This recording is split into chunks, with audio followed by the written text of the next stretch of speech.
കൃഷ്ണപ്രിയം ഭാഗം 49. കഥയിലേക്ക് പോകുന്നതിന് മുൻപ് നിങ്ങൾ ആദ്യമായാണ് ഈ ചാനൽ കാണുന്നതെങ്കിൽ ചാനൽ സബ്സ്ക്രൈബ് ചെയ്ത് ബെല്ലൈക്കൺ ക്ലിക്ക് ചെയ്ത് നോട്ടിഫിക്കേഷൻസ് എല്ലാം ഇനേബിൾ ചെയ്യാൻ മറക്കരുത്. കൂടാതെ കഥ ഇഷ്ടമായാൽ നിങ്ങളുടെ ഒരു ലൈക്കും കമൻറ്റും പ്രതീക്ഷിക്കുന്നു. ഇപ്പോൾ 8-ാം മാസം സ്റ്റാർട്ട് ചെയ്തു. കാലിലൊക്കെ കുറച്ച് നീരൊക്കെ ഉണ്ട്. എന്തു വന്നാലും ഡോക്ടറിനെ വിളിച്ച് ചോദിക്കും. ഒരു ആയുർവേദ ഡോക്ടറെയാണ് കേട്ടോ. വലിയ പ്രായമൊന്നും ഇല്ലാത്ത ഒരു സുന്ദരി ഡോക്ടറാണ്. എൻ്റെ കാര്യങ്ങളൊക്കെ ഞാൻ പറഞ്ഞിട്ടുണ്ട്. സംശയം ചോദിക്കാനും നോക്കാനും എടുക്കാനും ഒന്നും ആരുമില്ലെന്ന്. അതുകൊണ്ട് ഡോക്ടറിന് എന്നോട് പ്രത്യേക താല്പര്യമുണ്ട്. ഞങ്ങൾ നല്ല കമ്പനിയാണ്. ഞങ്ങളുടെ ഓഫീസിൻ്റെ അടുത്ത് തന്നെയാണ് ഹോസ്പിറ്റൽ. അതുകൊണ്ട് എന്ത് വന്നാലും അങ്ങോട്ടാണ്. മിക്കവാറും വൈകിട്ട് അങ്ങോട്ടൊരു നടത്തമുണ്ട്. ഡോക്ടറിനെ ഒന്ന് കാണാനും വിശേഷങ്ങളൊക്കെ പറയാനും. മൊത്തത്തിൽ അവിടെ എല്ലാവരുമായി കമ്പനിയാണ്. അവിടെ പ്രസവം എടുക്കില്ല. അതുകൂടി ഉണ്ടായിരുന്നേ ഞാൻ അവിടെ തന്നെ അങ്ങ് കൂടിയേനെ. ശരിക്കും ഞാൻ അമ്മയെ ഒരുപാട് മിസ് ചെയ്യുന്നുണ്ട്. ഈ സമയത്ത് നമ്മുടെ ശരീരത്തിൽ വരുന്ന മാറ്റങ്ങൾ, ഇഷ്ടങ്ങൾ, കുഞ്ഞിനെ പറ്റിയുള്ള സംശയങ്ങളെല്ലാം ആരോടും ചോദിക്കാനില്ല. എനിക്ക് എന്താണ് നല്ലത്, എന്താണ് ചീത്തയെന്ന് പറഞ്ഞു തരാനും ആരുമില്ല. എനിക്കെല്ലാം സംശയമാണ്. മേത്തൊരു പാട് കണ്ടാൽ, കുഞ്ഞിൻ്റെ അനക്കം കൂടിയാൽ, കുഞ്ഞിൻ്റെ അനക്കം കുറഞ്ഞാൽ, കാലിന് വേദന വന്നാൽ എല്ലാം സംശയമാണ്. പക്ഷെ ആരുമില്ല പറഞ്ഞു തരാൻ. ആകെ ഉള്ളതൊരു ഏട്ടനാണ്. അതിനെന്തറിയാം. പിന്നെ ഡോക്ടറിനോടാണ് ചോദിക്കുക. അതേ ചെയ്യാൻ പറ്റൂ. പെൺകുട്ടികളുടെ ജീവിതത്തിൽ എന്നും അമ്മമാരുടെ കുറവ് ഒരു കുറവ് തന്നെയാണ്. ആർക്കും നികത്താൻ കഴിയാത്തൊരു കുറവ്. ഇപ്പോൾ ഡോക്ടറിൻ്റെ നിർദ്ദേശമനുസരിച്ച് പിണ്ടതൈലൊക്കെ തേച്ചാണ് കുളി. ഏട്ടനാണ് കുളിപ്പിക്കലുകാരൻ. രാവിലെ ഒരു സ്റ്റൂള് ബാത്റൂമിൽ കൊണ്ടിട്ട് അതിൽ ഞാനിരിക്കും. ഏട്ടൻ തൈലമൊക്കെ തേച്ച് തരും. 6 മണിയൊക്കെ ആകുമ്പോൾ ജോലിക്ക് നിൽക്കുന്ന ചേച്ചി വരും. പാചകമൊക്കെ പുള്ളിക്കാരിയാണ്.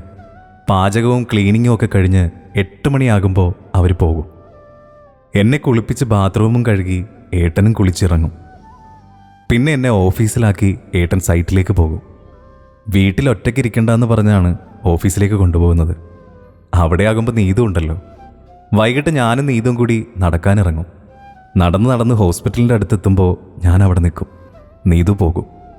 ഏട്ടൻ അവിടെ വന്നാണ് എന്നെ കൊണ്ടുപോകുന്നത്. ചേട്ടത്തിക്ക് 2ാമത് വിശേഷമുണ്ട്. അതുകൊണ്ട് അവരും ഇപ്പോൾ അധികം വരുന്നില്ല. ജയൻ ചേട്ടനും ഇപ്പോൾ ഇവിടെ നിൽക്കാറില്ല. അത്രയ്ക്ക് ലേറ്റായാൽ മാത്രമേ ഇവിടെ നിൽക്കാറുള്ളൂ. അച്ഛനിപ്പോൾ കീമോ എടുക്കുവാണ്. അവർ വന്നു പോകും. അങ്ങനെ ഇരിക്കുമ്പോഴാണ് ഒരു ദിവസം സുലിച്ചേച്ചിയും ഗ്യാങ്ങും എന്നെ കാണാൻ വന്നത്. കുറേ സാധനങ്ങളൊക്കെ കൊണ്ടുവന്നു. അങ്ങനെ സംസാരിച്ചിരിക്കുമ്പോഴാണ് ചേച്ചി ചോദിച്ചത്, ബാഗൊക്കെ റെഡിയാക്കിയില്ലേന്ന്. ബാഗോ? എന്ത് ബാഗ്? ഞാൻ ചോദിച്ചു. എടി, ഹോസ്പിറ്റലിൽ കൊണ്ടുപോകാനുള്ള ബാഗ്. അതിപ്പോൾ തന്നെ റെഡിയാക്കി വെക്കണം, ഇല്ലെങ്കിൽ പിന്നെ പാടാകും, ചേച്ചി പറഞ്ഞു. ഓ, അത് 2 ഡ്രസ്സ് എടുത്ത് വെച്ചാൽ പോരെ, അതിനെന്താ ഇത്ര പാട്? ഞാൻ ചോദിച്ചു. അവർ പരസ്പരം നോക്കി. അങ്ങനെയല്ല കൊച്ചേ, നമ്മളൊരു ബാഗൊക്കെ റെഡിയാക്കി വെക്കണം. 2-3 വെള്ളമുണ്ടും നൈറ്റിയൊക്കെ വേണം, ചേച്ചി പറഞ്ഞു. നൈറ്റിയൊക്കെ എന്തിനാ? ഇപ്പോൾ ഇടുന്ന ഡ്രസ്സ് പോരെ? ഞാൻ ചോദിച്ചു. അല്ല, പ്രസവമൊക്കെ കഴിഞ്ഞ് കുഞ്ഞിന് പാല് കൊടുക്കാനും പിന്നെ നമ്മുടെ സൗകര്യത്തിനൊക്കെ അതാണ് നല്ലത്, ചേച്ചി പറഞ്ഞു. എൻ്റെ കണ്ണൊക്കെ നിറഞ്ഞു. എനിക്കൊന്നും അറിയില്ല ചേച്ചി. എന്ത് വേണം, എങ്ങനെ വേണമെന്നൊന്നും എനിക്കറിയില്ല. ആരുമില്ല എനിക്ക് ഇതൊക്കെ പറഞ്ഞു തരാനും ചെയ്തു തരാനും. ഞാൻ കരഞ്ഞുകൊണ്ട് പറഞ്ഞു. അയ്യ, കൊച്ചെന്തിനാ കരയുന്നേ? പിന്നെ ഞങ്ങളൊക്കെ എന്തിനാ?